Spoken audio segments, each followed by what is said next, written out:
Hillary Rodham Clinton is a Wall Street-backed warmonger whose potential election as President of the United States this November poses an existential threat, not just to Americans, but to all of humanity.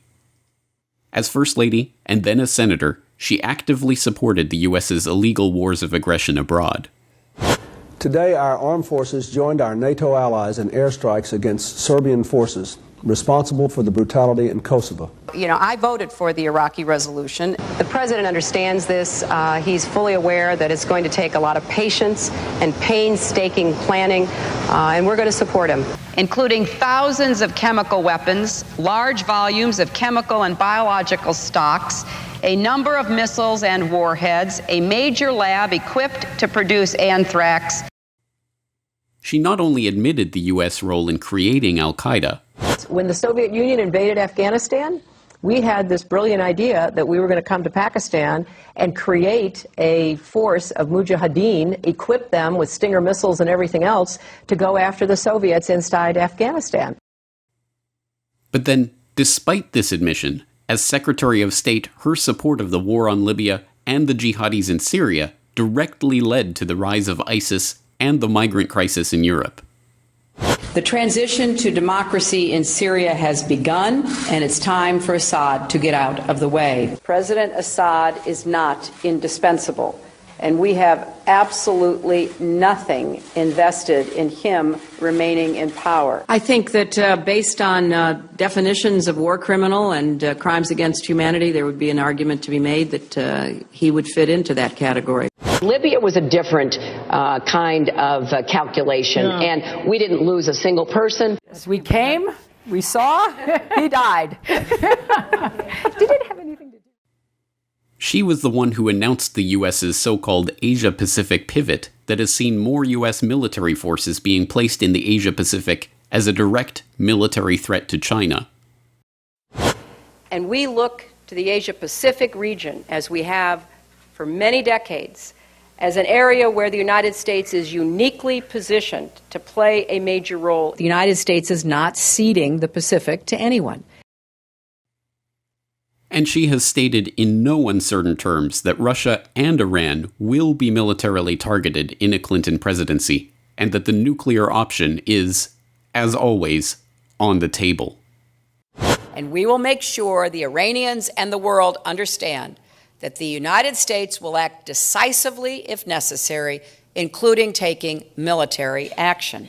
There will have to be consequences for any violation by Iran, and that the nuclear option should not at all be taken off the table. That has been my position consistently.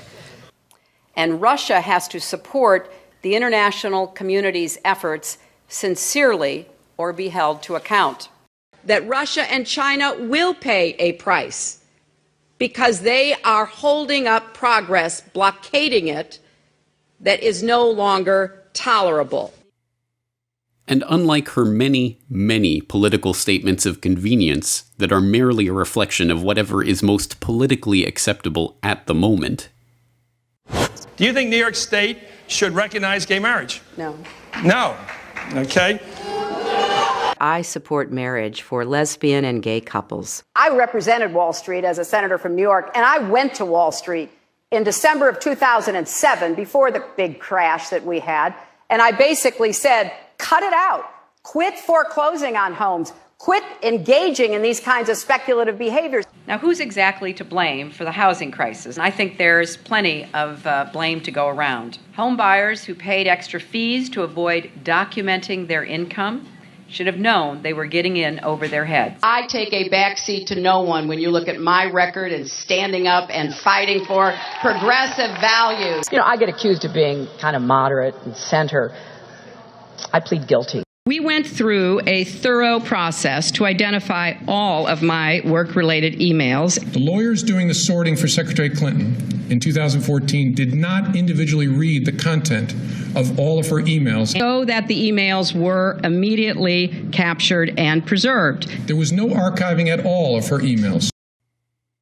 We can be assured that these threats of potential nuclear world war by Clinton are not idle threats.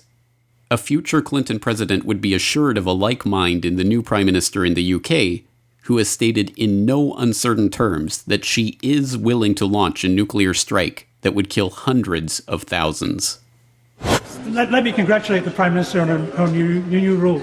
But can we cut to the chase? Is she personally prepared to authorise a nuclear strike that could kill 100,000 innocent men, women and children? Yes. And I have to say to the honourable gentleman, the whole point of a deterrent is that our enemies need to know that we would be prepared to use it. Hillary Clinton is a neocon, a war hawk, a liar, an unindicted criminal, and a Wall Street puppet. Why is it, then, that those on the so-called progressive left, who would be warning against her if she had an R next to her name, are instead lecturing other leftists that it is now their duty to fall in line and help her get elected? If Clinton is nominated and it comes to a choice between Clinton and Trump in a swing state, a state where it's going to matter which way you vote, I would vote against Trump. And by elementary arithmetic, that means you hold your nose and you vote Democrat. I don't think there's any other rational choice. Abstaining from voting, or say voting for, say, a candidate you prefer, a minority candidate, just amounts to a vote for Donald Trump, which I think is a devastating prospect for reasons I've already mentioned. We in SDS refused to vote. We wouldn't support McCarthy. We wouldn't support Humphrey. Our slogan was, vote with your feet, vote in the street. I'm here to tell you that the slogan was right, the tactic was wrong. I think that the country, in retrospect, there would not have been a substantive change, there would have been a positive change if Nixon had not been elected. But you learn from your mistakes. Hopefully other generations learn from the mistakes of those who came before them. We're all here today because we're with her, and we're going to work our hearts out to make Hillary Clinton the next president of the United States. She will be the Democratic nominee for president. And I intend to do everything I can to make certain she will be the next president of the United States. The message here is as clear as it is predictable and disappointing. Once again, those with the influence to shape these events and ignite a genuine protest movement against Hillary's coronation at the Democratic National Convention are falling back into their roles as partisan ideologues, advocating for their candidate over the other side, taking the two-party system as a fait accompli and complicity with that system as the only way forward. But as Michelle Chossudovsky of globalresearch.ca points out, this election is fundamentally different. This time, the fate of the world hangs in the balance. In so many words, Hillary Clinton's foreign policy stance is, quote unquote, to blow up the planet.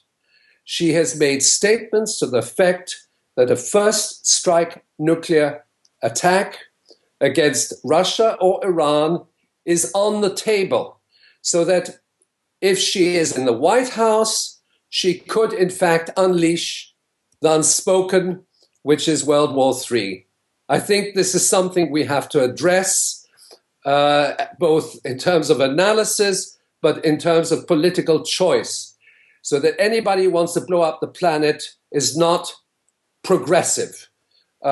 Secondly, she has a criminal record, not only in regards to the email scandal, but also in relation to the Clinton Foundation, which is involved in fraud, money laundering, political cronyism, etc. It is amply documented.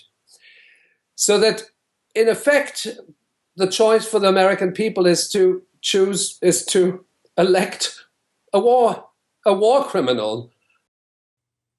Too many people become attached to the personality of these political personas, or fixated on the D or the R after their name. This clouds their judgment and stops them from seeing their policies and agenda for what they really are. As Diana Johnstone, author of Queen of Chaos, The Misadventures of Hillary Clinton, points out, Hillary is best understood not as a person, but as the instrument for the think tanks, Wall Street financiers, and other connected insiders who want to embroil the United States in more illegal wars and plunder the country and its people even further.